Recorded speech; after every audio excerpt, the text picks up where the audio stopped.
Hindi niya kailangan mag-reclaim. Alam niyo ba ito palang atin, hanggang dito ang harbor nung araw. Dito sa Locato. Alam niyo yung Locato? Bacard Grove. Doon, Henesito. Dito sa labas natin, Locato. Jaffeto. Kasunod nung, bahay namin to.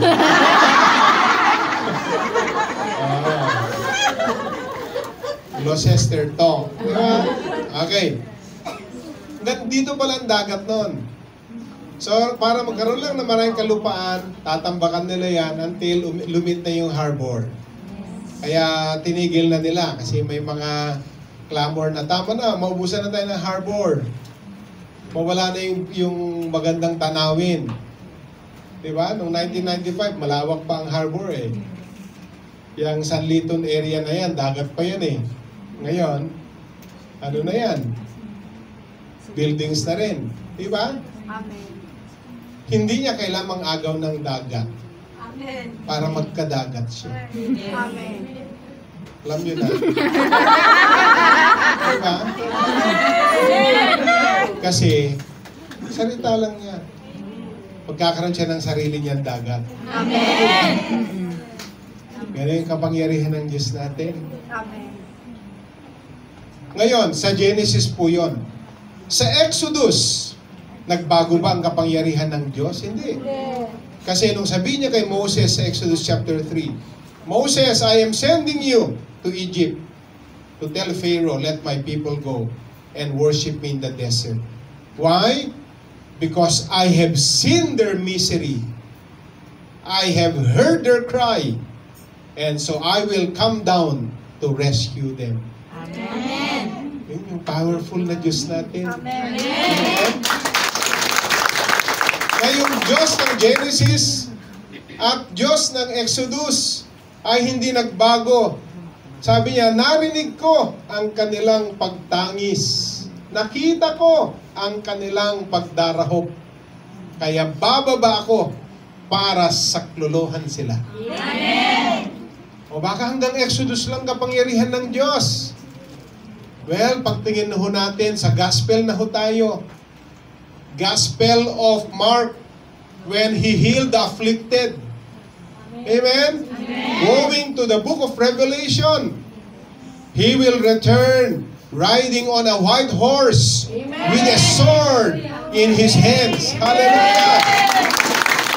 Kaya ko na-explain nyo, ang Diyos natin hindi tumatanda. Ang ibig sabihin ko ng mga kwento ko, hindi ka tulad natin, 40, ano ito, may salaming pahiram na yun. Para, di ba? Kahit mga 2 minutes lang, baka mabasa ko yung hindi ko mabasa.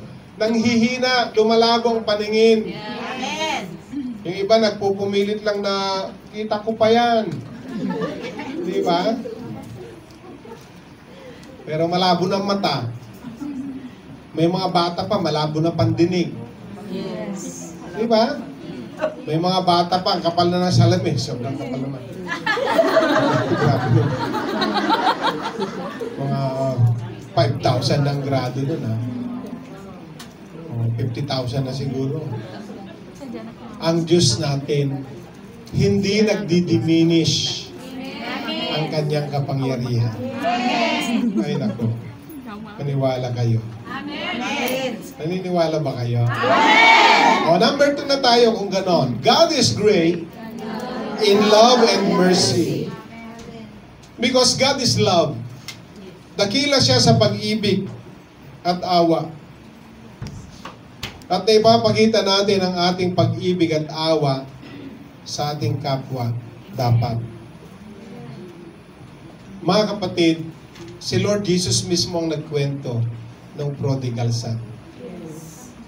Nung kinuha ng bunso ang kanyang bahagi, lumayo at nilustay ang kanyang bahagi sa isang alibughang pamamaraan. Dumating ang panahon, ubos na. Na-realize niya may ama siya. Bumalik siya. Ano po ang kalagayan ng ama nung bumalik yung anak niya? Ang nakalagay doon, while he was still a way off, a long way off, the Father saw His Son. Wow! Ay, ganun ba kayo magbasa? Wow! Napapaganon ba kayo? Wow! Grabe!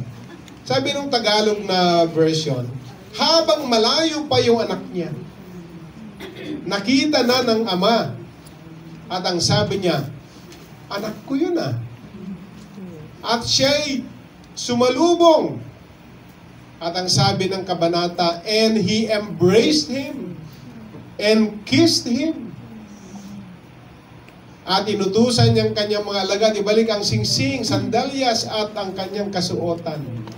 At katayin ang pinatabang baka. Bakit may pinapatabang baka?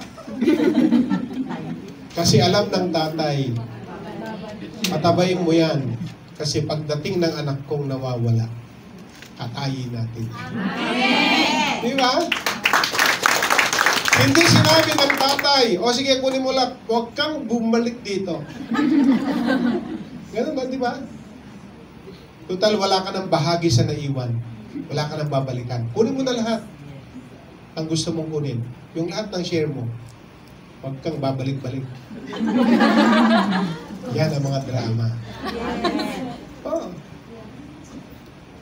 Anak, sabi niya sa panganay, itrangka mo na yung gate natin. Sarado mo. Ilagay mo yung pinakamabangis na aso natin. Diba? Kasi hindi na siya pwedeng bumalik. Alam niyo ho, ang magulang, hindi pwedeng magtakwil ng anak.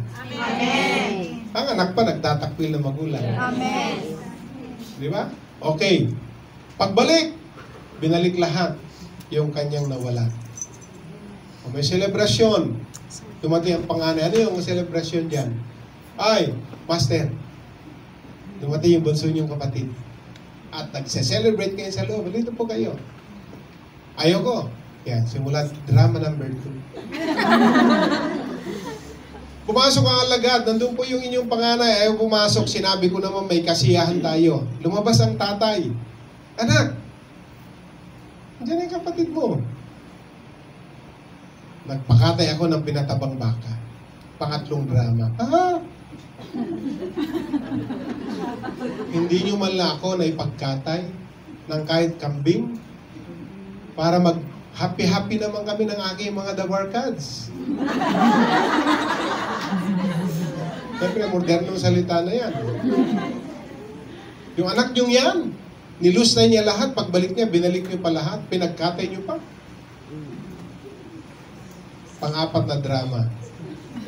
Anak, hindi mo kailangang humingi na lahat ng naiwan sa iyo. Di ba? Amen. Pero ang pinapakita natin, may mga panahon lumayo tayo sa Diyos. May mga panahon na dispalinghadong ating mga pananampalataya. Amen. Pero may verse sa Timothy, if we are faithless, He remains faithful because He cannot deny Himself. Amen. Ang panahon ng Panginoon. So how can we praise God for His greatness? God created us in love so that we may know, love, and praise Him who is love. And the best way to honor God for His greatness is to love Him, number one, and to love one another. Hindi sinabi, and to love another one. Okay ba po yun? Yung love one another sa love another one. Love Him and love each other. Hindi po pwedeng, I love those but not this. Hindi pwede. Hindi pwedeng selective ang pagmamahal. Paano mo ipapakita ang greatness ng Panginoon? I love you, Lord. I love you, Lord. Diba? Sarap po. Oh, alam nyo karugtong gagad eh. Kasi totoo sa puso nyo yan. Kasi hindi lalabas yan. Ano ang kinakanta ni Bishop? I love you, Lord. Makaluma yan. So we need to praise God's greatness by surrendering to His will. Amen. So anong tinuro sa atin? It is not my will, but yours be done. Amen. But your will be done. Kaninong will? Oh, yan ang itinuro. Nung tinanong ng mga disipulo ang Panginoon Jesus, teach us how to pray. Ang sabi ng Panginoon Jesus, this is how you pray. Pag sinabing how, yung the Lord's Prayer ay pattern lang yon. Hindi niya sinabi, this is what you pray. Ang sabi niya, this is how you pray. Our Father. Hindi niyo nakabisado? Hallowed be thy name. Your kingdom come. Uy, miss nila padasal, no? Di ba? Ang sabi niya, Father in heaven, our Father who art in heaven, hallowed be thy name. Thy kingdom come, thy will be done. Minsan nami-miss natin, thy kingdom come, thy will be done. Bilis natin sa thy will be done on earth. Thy will be done. Diba? Ang kalooban mo ang masusunod dito sa lupa para lang sa langit. Bigyan. Di ba amen? Ang bilis na matapos ang misa. Bigyan mo kami ngayon. Aming kakanin. Namiss nila, ha? Namiss nila, ha? Baka may nananalangin pa ng mga ano dyan. Kalooban mo, Panginoon. Pag hindi nangyari, hindi niya kalooban. Amen. Huwag ka magtampo sa Diyos. Isugo mo, Lord, kung kalooban mo, okay ako. Diba? Pag may hiningi ka, hindi dumating, hindi ibig sabihin, hindi. Baka naman may elemento ng paghihintay. Yes. Pero pag sinabi ni Lord, wag ka na maghintay, anak. Hindi ko ibibigay. Kasi alam niyang detrimental sa iyo, makakasira sa iyo. Amen. Ang bata, kahit mahal na mahal mo, diba? Kaya yung mga alaga niyan, give me the sharp knife. Diba? Kahit paglupa sa ipa yan, hindi mo bibigyan yung bata ng matalas na kutsilyo. Yes. Kasi, mahal kita anak, pero makakasugat sa ito. Tama? Yes. Pero pag malaki na siya, kunin mo yung kutsilyo, ante, oy, malaki ka na, kunin mo. Anong pagkakaiba nun? Nung bata, niingatan mong huwag ibigay sa kanya. Ngayon matanda na siya. Kunin mo, ba't mo pinapaabot pa? Kasi minsan may elemento ng maturity para ibigay ang isang bagay. Amen. Kaya huwag kang magtampo